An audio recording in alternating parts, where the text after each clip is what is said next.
тавре ба ҳамаи мо шумо маълум аст, дар натиҷаи ҳуҷуми таҷовузкорона ва атшканонаи нерӯҳои марзбонии Қирғизистон бо мақсади халалдор намудани истиқлолият, тамомияти арзии ҷумҳурии Тоҷикистон ва ғасб намудани ҳудуди мамлакат, сарҳадбонони қирғиз аз техникаҳои ҳарбӣ ва силоҳҳои оташфишони гуногун тамға аз ҷумла ҳавопаймоҳои бесарнишин истифода намуданд, ки дар натиҷа шумораи зиёди сокинони мавзеъҳои назди сарҳадии шаҳри Исфара ва ноҳияи Бобуҷон Ғафуров хисороти ҷониву молӣ дида манзилҳои истиқоматиашон хароб гардид.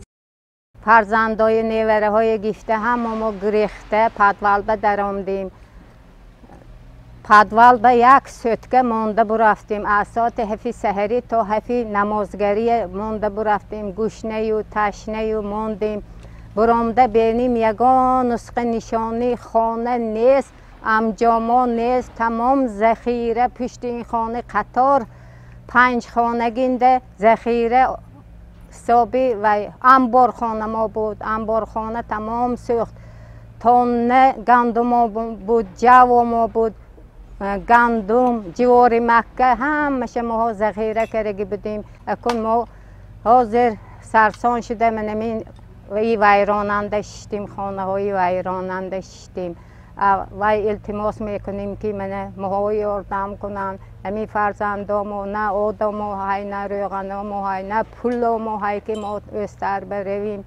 امی التماس میکنیم. استادان و کارمندان دانشگاه دولتی خوجند به نام اکادمیک باباجان غفورов با تشبث راهبریتی دانشگاه زیر پرتو سیاسی انسان پرورانه پیشوای ملت با عائله های ضرردیده نزد سرحدی دهی آوچقلچه و از جماعت چارکوی اسفره دیدن نموده اظهار همدردی عمیق بیان نمودند.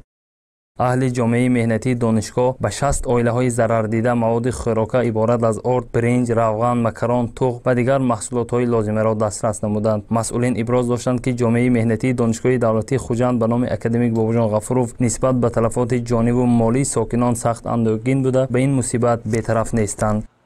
البته این کمکی که امروز شد بعد از همین حادثه که به وجود آمد قسمت زیادی استادان دانشجویان دانشگاه به ریاست دانشگاه مراجعت کردند که میخواهند به همه اهالی ضرر دیده کمک کنند و بیش از 25000 سومانی مبلغ جمع آوری کرده شده با تشبث یعنی خود استادان و دانشجویان دانشگاه خواهشمندی همین گونه مبلغ جمع آوری کرده شد و قسمت مواد خوراکه همچون کمک به اهالی ضرر دیده به جماعت‌های خیستیورز اوچقلچه و همین جماعت‌های چارکوی شهر اسفره همین گونه کمک کرده شد و من فکر میکنم این آغازش است. باز هم پیشنهادات زیاد از جانب استادان دانشجویان ما گرفته ایستادیم. فکر میکنیم که ما همین گونه اقدام رو نیست بعداً ادامه خواهیم داد. هنگامی بازدید از جماعت دهات چارکوی شهر اسفره معلوم گشت که مرزبانان قرغیز با مقصد زورن تصرف نمودن حدود مملکت سرحد تاجیکستان را عبور نموده با استفاده از تکنیک‌های جنگی تنگ و توپ‌ها و یراق‌های مهم خانه‌های مردم آسایشته را با آتش کشیده نیست و نابود ساختند. در این موضع نه تنها منزل‌های زیستی اهالی آسایشته بلکه مکتب و دیگر مکان‌های جمعیتی زیر تیر و تفنگ و چرخبال‌های بی‌سرنشین قرغیزان قرار گرفته در نتیجه منزل زیستی عائله‌ها پر نیست و نابود و قسمی از آنها ضرر مالی و جانی دیدند.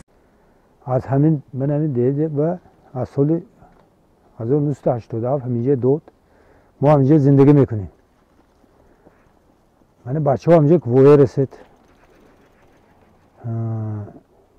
15 نبره دورم یک بیره دورم.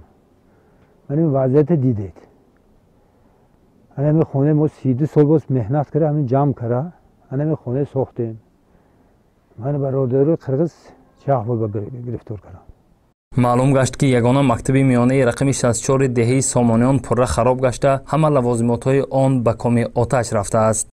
اینجا صنفخانه مکتب تحصیلات میانه عمومی رقم 64 دهه سامانیان جماعت دهات چارکو است که در این مکتب نزدیک 400 نفر خوانندگان از صنف 1 تا 11 تحصیل میکردند.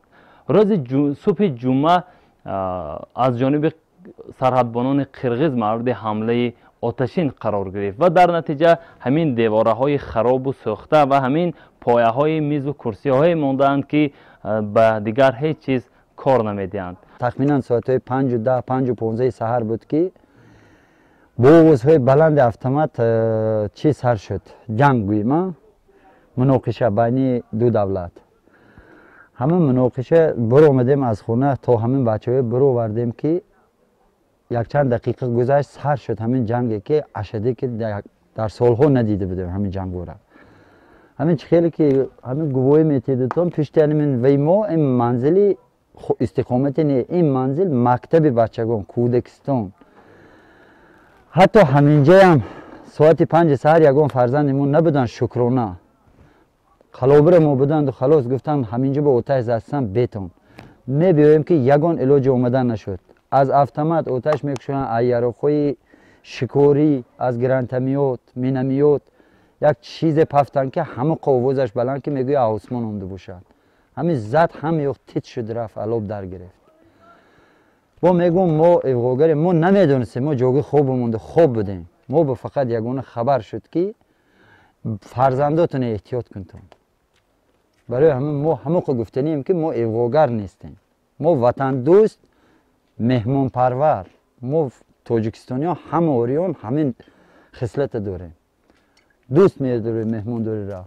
ما را میگم به تمام مملکت و مقامات ها میگم که ما جنگ سر کردیم لیکن خداشون حتی ماشین رو نمیمونن که اینجا خوشبختانه مهمانای ما بیاد رود سنگ میغرونن برای سنگ میمونن همون افتاستاپ میگو چی میگو همه رو میمونن اگر ما افغاگر باشیم وهاب کدام خصوص اینا مکتب بچهای ما را زدن سکور ما قطعی زنه های حامله دار ما زده مایده کردن مگر این است مسلمانی این همین اشی ما همین ها به سوال دادیم که اگر ما افغاگر باشیم شما برای چی همین سکوری یکی یوری تاجیلی هست در برش همین فرزند چه زنی حامله دار است همون زدتون نیست نابود کردتون همون کودکایی که در تمام همین مقامات حضرت چوب کردیم چه گناه داشتن 5 ساله 6 ساله 7 ساله ها که همون رو زدن مایده کردن ما افغاگریم یا اونها افغاگرن در ملاقات با مسئولین مکتب راهبریت دانشگاه ذکر نمود که برای تامین تعلیمگاه با میز و کرسی‌های زمانوی و شرایط‌های دیگری تعلیم دانشگاه دولتی خوجند به نام اکادمیک باباجان غفوروف کمک خویش را دریغ نمی‌دارد و پیوسته مساعدت خواهد کرد.